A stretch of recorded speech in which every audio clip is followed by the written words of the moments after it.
Bonjour à tous, on se retrouve pour une nouvelle vidéo, le jeu Barjo. Aujourd'hui, peu de sorties, mais du coup, on va avoir un peu plus de temps pour en parler correctement. On va commencer par les deux exits juste ici. Donc, ce sont les nouveaux exits qui sortent aujourd'hui.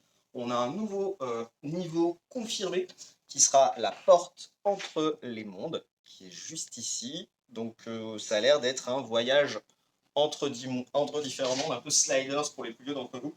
Si quelqu'un a la référence, bravo. Et sinon, on a aussi la forêt enchantée, celui-ci un nouveau niveau débutant, pardon.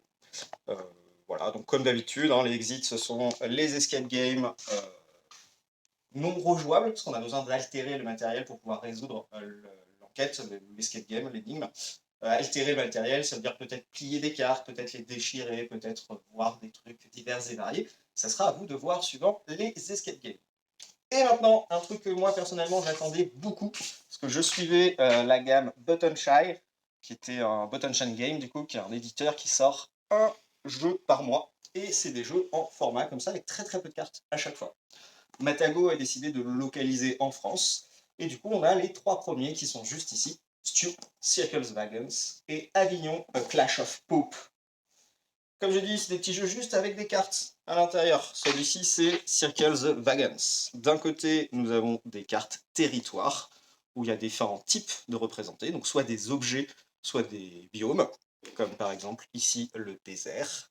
Et de l'autre côté, on a des conditions de points de victoire. Comment ça va se passer? On mélange tout ça. On va afficher trois conditions de points de victoire au centre de la table. Et le jeu s'appelle Circle. À votre avis, qu'est-ce qu'on va faire des autres? Un cercle. On va poser toutes les cartes territoire en rond, comme ceci. Une fois qu'on les a tous placés, on va pouvoir récupérer la carte qui nous intéresse le plus. Et si donc il y aura une carte qui sera désignée en tant que première, pardon, on va dire que c'est celle-ci. Si jamais je décide de récupérer celle-ci, ça sera au joueur suivant. Si jamais je décide de récupérer celle-là, je vais donner toutes les précédentes à mon adversaire. Du coup, il faut faire attention aux choix que je fais pour essayer d'optimiser les points de victoire, je rappelle, par rapport à ce qui sera sorti au centre de la table. Ça, c'est un jeu juste pour jouer à deux joueurs, du coup, c'est celui-ci. La durée de partie, c'est 15 minutes. Et c'est pas mal tactique. Ils ont marqué 14 ans sur la boîte, moi je serais plus sur du 10-12 ans, mais après, ça dépend des gens, bien entendu. Stew, pour continuer, celui-là. Stew, donc on va faire du ragoût. Comment ça va se passer? On place les différents animaux juste ici, et on va avoir un humain, un vagabond. Les animaux ont des petites conditions, je vais vous expliquer ça dans un petit instant. Ici, on a plein de cartes avec des aliments dedans. Donc on a de l'ail, des carottes, du poulet, pardon, et on a aussi un truc pas terrible dans un ragoût qui est le caillou. On va mélanger toutes ces cartes, on joue chacun son tour, et à son tour de jeu, on pioche une carte. Et là, deux solutions. Je la regarde déjà, et deux solutions. Soit je décide de la rajouter dans le ragoût, soit je décide de la jeter. Si je la jette, je vais forcément la donner à un des animaux présents juste ici. Quand je le donne, je le recouvre, et du coup on ne fera pas l'effet indiqué sur la carte renard. Si je le pose sur le sanglier, on ne fera pas l'effet indiqué sur la carte sanglier. Petit à petit, on va avoir de plus en plus de cartes, du coup, dans notre ragoût, et on va avoir certains animaux qui auront des cartes par-dessus. À un moment ou à un autre, un joueur va pouvoir annoncer Stew. Quand il annonce Stew, c'est qu'il pense qu'il y a au moins 12 points dans le ragoût. Comment ça va se passer?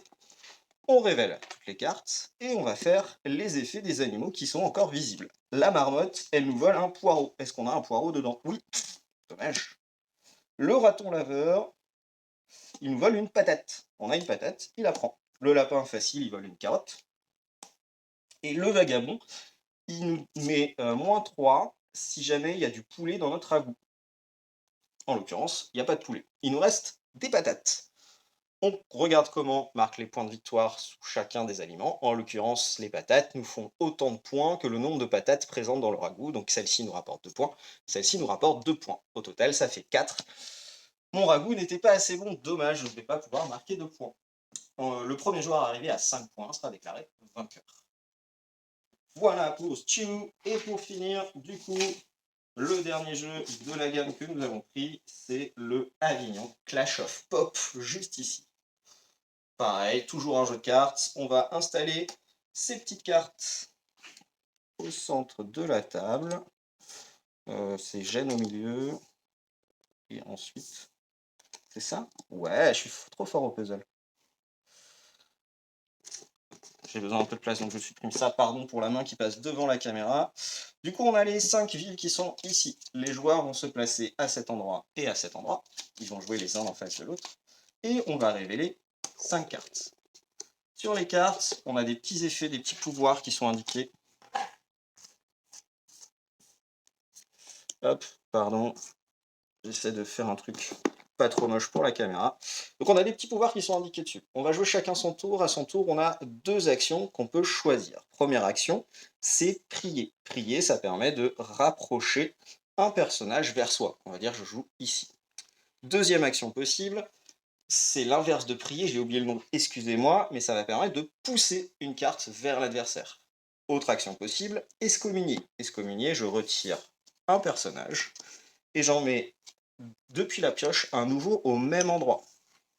Et la dernière action possible, c'est faire la supplique. La supplique, c'est le pouvoir indiqué directement sur la carte. Il y a différents pouvoirs qui vont servir à avancer des cartes vers son adversaire, par exemple, à déplacer une ou plusieurs cartes vers soi, etc., etc. Au bout d'un moment, une fois que l'inquisiteur aura dépassé Avignon, le joueur présent juste ici récupère la carte inquisiteur. Le premier joueur qui a 3 cartes a gagné la partie. Mais il y a quelques exceptions. Si jamais j'ai la noble et que j'arrive à faire en sorte que mon adversaire est le chevalier, j'ai gagné automatiquement. Et avec la noble, il y a encore un petit truc. Si jamais j'ai la noble et que je récupère malencontreusement un paysan, j'ai perdu. Et vous avez toutes les règles. Après, c'est juste du placement, de la lecture de pouvoir, et il faut appliquer les effets correctement. Celui-ci, c'est aussi un jeu de joueurs, du coup. Durée de la partie, c'est une quinzaine de minutes à peu près. Et puis voilà, je crois que j'ai tout présenté, j'ai expliqué tous les jeux, normalement, il n'y a pas d'erreur, vous n'avez même pas besoin d'ouvrir le livret de règles, même si honnêtement, ça fait à peu près cette taille-là. Donc vous devrez vous en sortir. C'est bon pour la semaine? Ciao!